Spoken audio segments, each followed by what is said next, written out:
Hello and welcome to another Music Ally Focus with me, Music Ally's editor Joe Sparrow, and shortly I'll be speaking with the industry veteran Karen Emanuel, who is on the board of Moving the Needle, a UK group that supports women entering the music industry. We'll be talking about what can be done to encourage more women to enter the music industry and how to support and showcase their work when they are in it.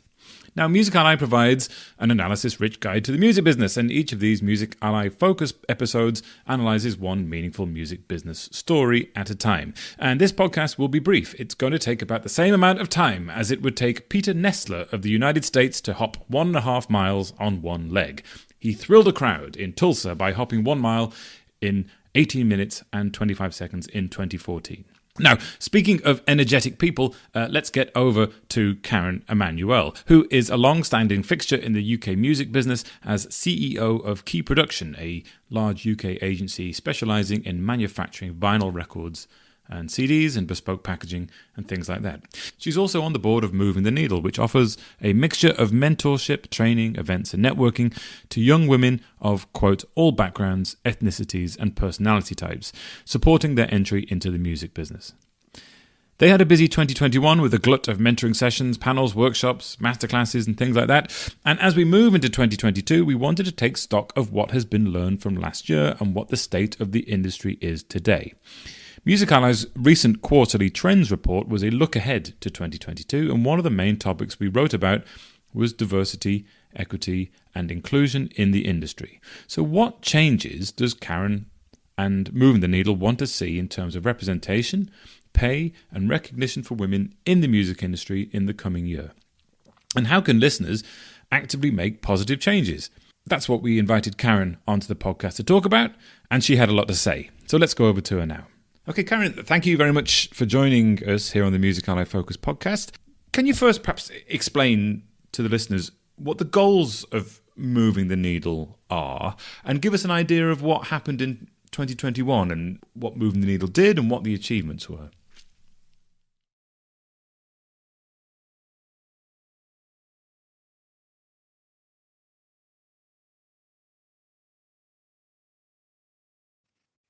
Sure. If you don't mind, I'll probably just go back a slight sort of step back as to how I set it up, which was really having been a long time in the music industry and as a woman at the top of her game.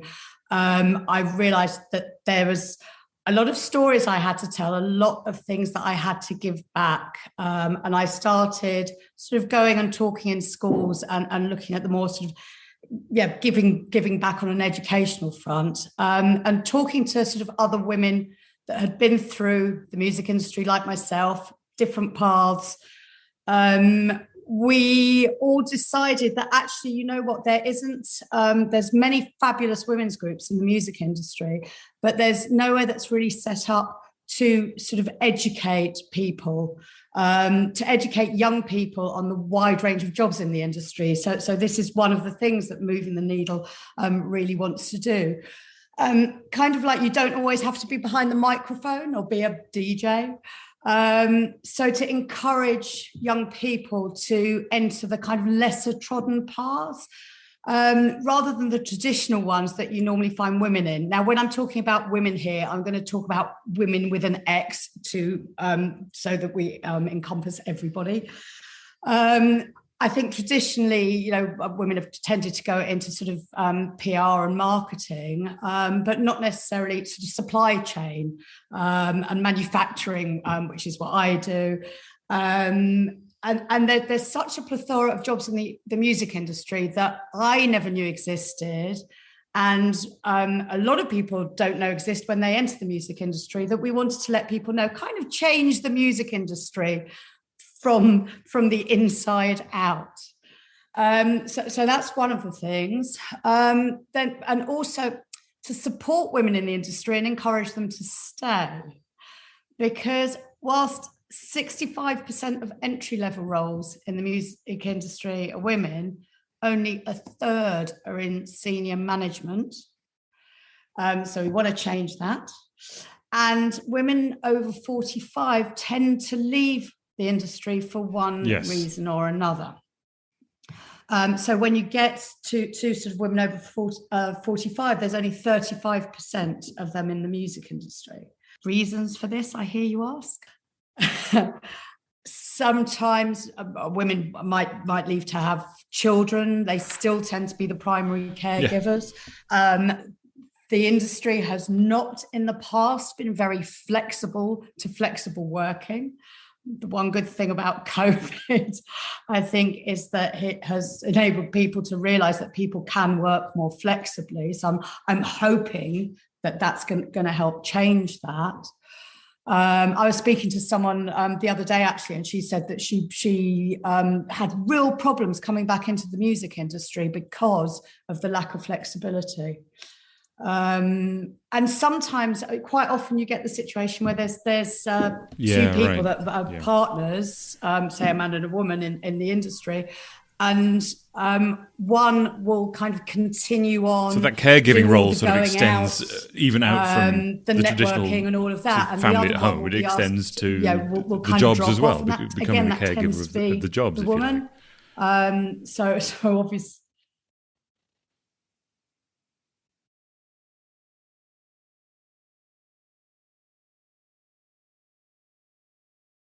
Yeah, exactly. So so again, by being a bunch of women that have stayed past 45, a lot of us, we hope to sort of be able to again educate people that it is possible, and hopefully by telling our stories, so what enable you're people to realize aiming for is that kind of very direct industry connectivity with sort of with live young, a life and also be carers, women, and still, like you said, you're explaining to them that there are plenty of options for them to get started into, and that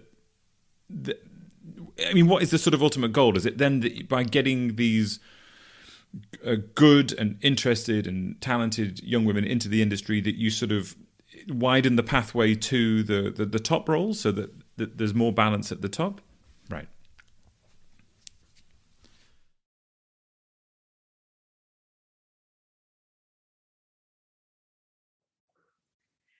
Exactly. That is exactly it. Is to get young women through all over the industry. I mean, in the olden days, and still somewhat now as well, it was very white middle class jobs for the boys industry, and I think we feel that by educating and helping people kind of permeate through all of the industry that has traditionally been male, you will then change things. I think sort of an example of this is when you look at festivals, and also just sort of the number of bands and the genders of the bands that are signed and individual artists that are signed. You need to the F List by Vic Bain has some really good information about this, by the way.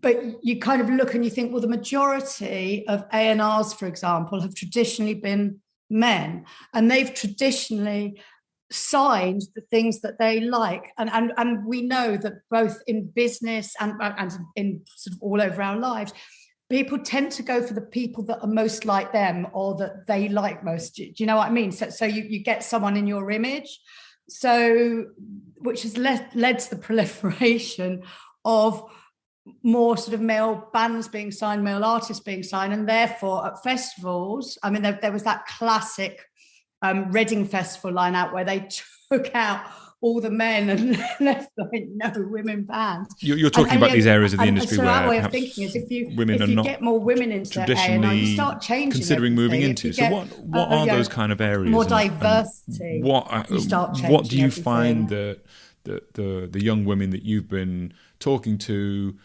feel about it when they discover these options perhaps they weren't aware of before?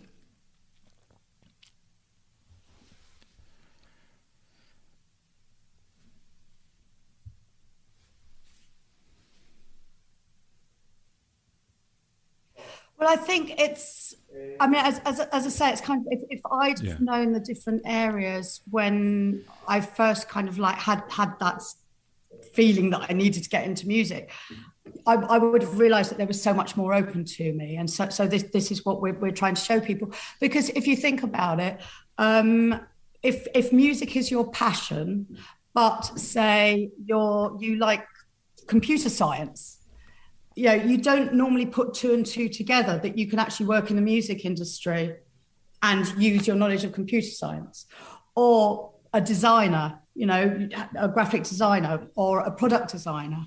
You don't immediately think you can actually marry the two together. So we're showing people, and I think it's really opening young people's eyes that they can actually marry what they're good at with a career in music. And you look at lawyers and accountants and and as I say, sort of things like supply chain management and manufacturing, wanting to so how together. Difficult is that in terms of getting the people who have the experience in the industry to actually don't share that message and encourage young women in exist and are actually sort of really exciting.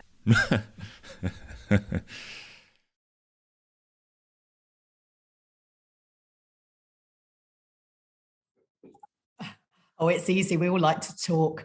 And I think, to be honest with you, if you look at our career paths, sort of all the women, both on board and on advisory, we've all come through the music industry on very, very different paths and starting off with very different things. I mean, I started off, I did a degree in genetics.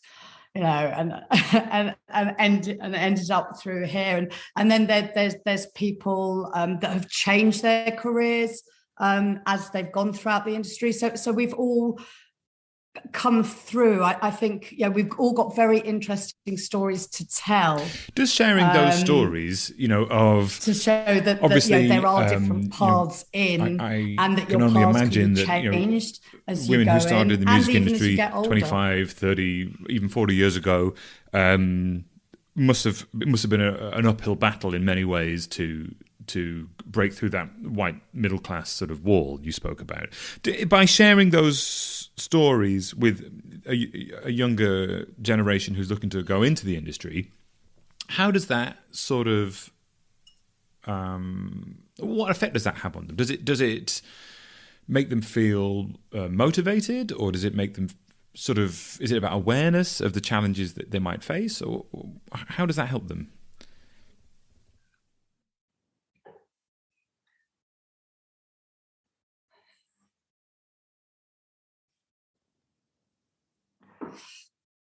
I think it's a bit of everything. It's the challenges are much less now, thankfully.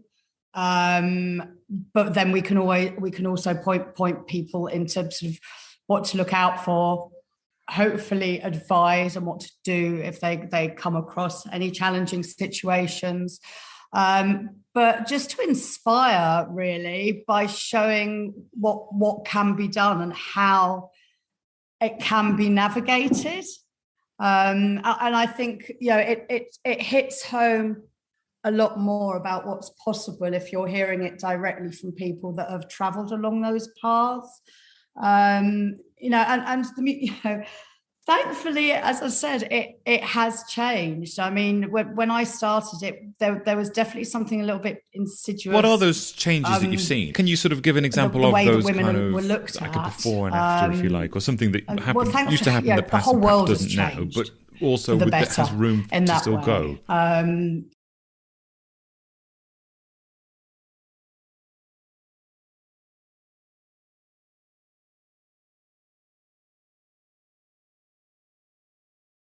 Well, there's always a lot of room, isn't there? I mean, as I say, I think definitely women were looked at. Okay, so when I started in the music industry, I got told the only way I could get in there was by being a secretary, and then maybe coming up to the level of PA, and there was an underlying, you sleep your way to the top attitude, which was hideous, absolutely hideous.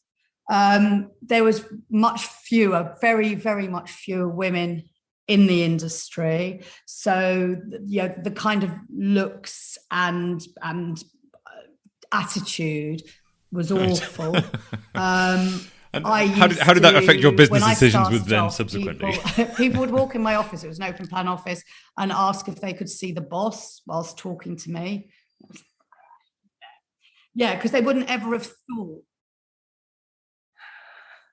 I was, when I started off, and again, this is kind of a sad thing in a way. When I started off, I was known as being quite harsh, bolshy, angry.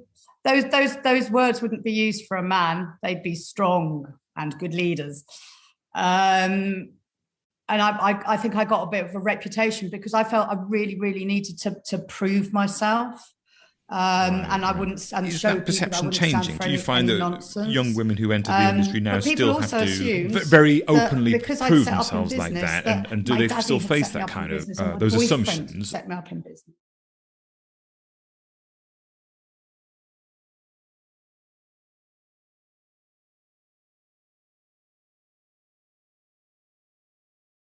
There are still some cases. It's by no means perfect, but I do think, I mean, if you look at the world and how that's changed in general, and how many more women are climbing up and how many more women entrepreneurs there are, I think, that the general move to acceptance, realization, is that I don't know if those are good words to use.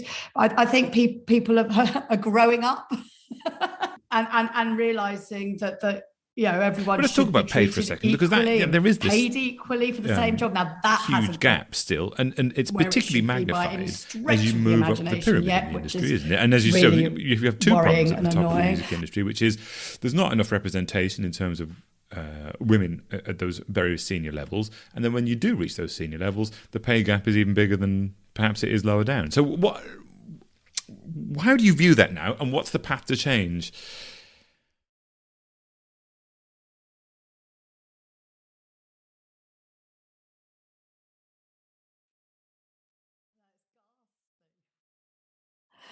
It is. It's absolutely ghastly. 73%, I think the woman gets paid less, compared to a man. How do we change it? I mean, again, I think bringing awareness, and there is more awareness. A lot of companies are being called out now, and there's legislation being put in. So the bigger companies actually have to say, have a look at their diversity and announce it, and announce their gender pay gaps. So, I think just by doing that, it's almost like shaming, isn't it? One of the things with men and women going for jobs, and this has been proved all over, is that men oversell themselves, ask for more money than they're worth, say that they're better at something than they necessarily are, just go for the really oversell, and women tend to. But that's something I think everyone can recognise, isn't it? A music industry full of overconfident, or underqualified men is, I think, recognisable, isn't it? In a boss's position. And well.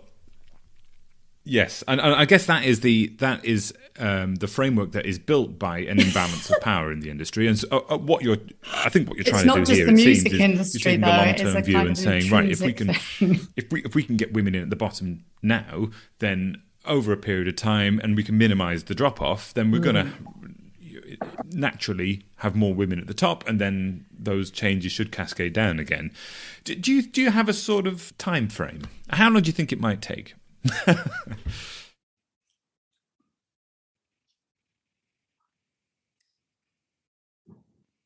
Exactly. Oh, that's a difficult question. I suppose it's how long would it take? So how long does it take somebody to go in and rise up? Yeah, I mean, that could be 10 years. However, I think we are, or we can help accelerate by bringing in the awareness. And I do think that that's happening. I mean, look, the penny's actually dropping. I mean, there's loads and loads of sort of psychological research that shows that a more diverse board actually is much, much better for a company, and they do much better. They make better decisions. They get more profits. And I think that penny's beginning to drop with people. So it's partly bringing in people from the beginning and letting them work their way up. So if you're finding this interview useful and you'd like to have more in-depth news and trusted analysis waiting for you in your inbox every morning, head on over to musically.com/subscribe. Indie labels, artist managers, employees of CMOs or publishers might be eligible for one of our sponsored complimentary subscriptions too, so go and check it out. Okay, let's go back to Karen. We always try on the Music Ally Focus podcasts to, when we discuss topics like this, to frame what we're talking about in terms of action. So what we've talked about there, the intentions and the sort of the good things that can come of it. But what can our listeners specifically do to get started? You know, I think this, as you said, this is something that really the majority of people want. Clearly, they want this change to happen. But I think sometimes people in the industry think, well, I just don't know where to start. How do I best, you know, initiate this change to do my part? What things can they do?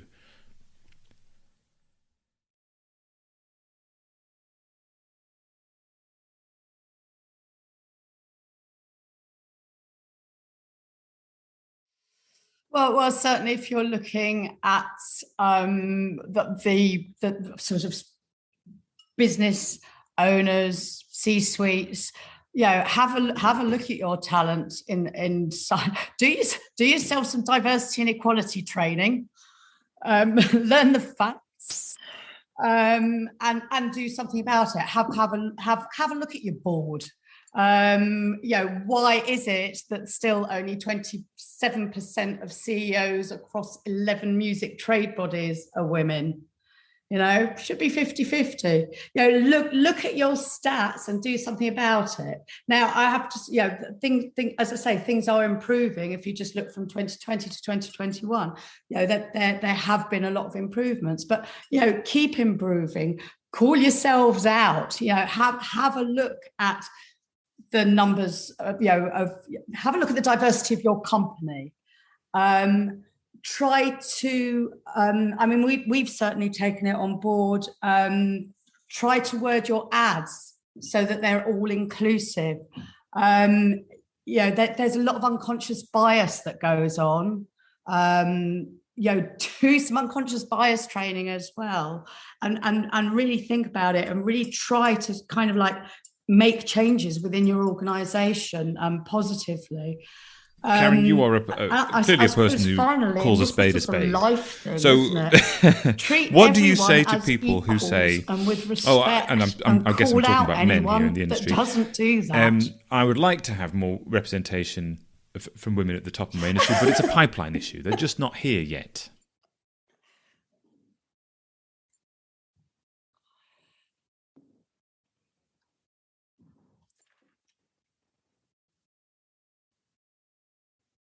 Well, that's why we're encouraging people to get into that pipeline. Is that true, or are they acting on their own unconscious bias and just trying to get someone like them into that role? I think, you know, it's for me, it's quite important for people to do some training and actually look at themselves. And think to themselves, are they really not in that pipeline? And so then finally, you've I got that a highly successful veteran of the industry. You've seen it change. As you look forward, do you feel positive and confident that these changes, these good changes, are finally on their way?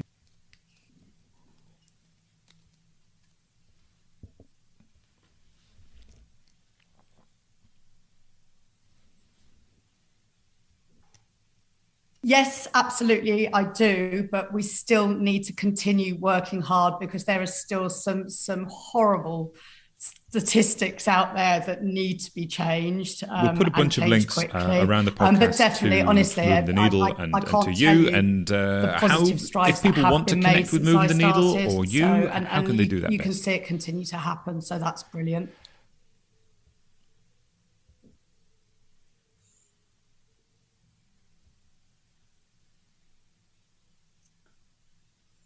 Moving the Needle is www.mtnnow.com. just pop on there. Really love it if you could fill in our survey, because by filling in our survey, we can see what everyone needs and wants. And Great. Okay, so we'll put all those links below the podcast, and we encourage you all to get involved. So great, Karen Emanuel of Key Production and of Moving the Needle. Thanks for joining us on the podcast. So again, huge thanks to Karen for joining us on the podcast this week. And if you found that useful, please do share the podcast on with someone who you think will benefit from it. And if you want to get in touch with me, you can. It's joe@musically.com.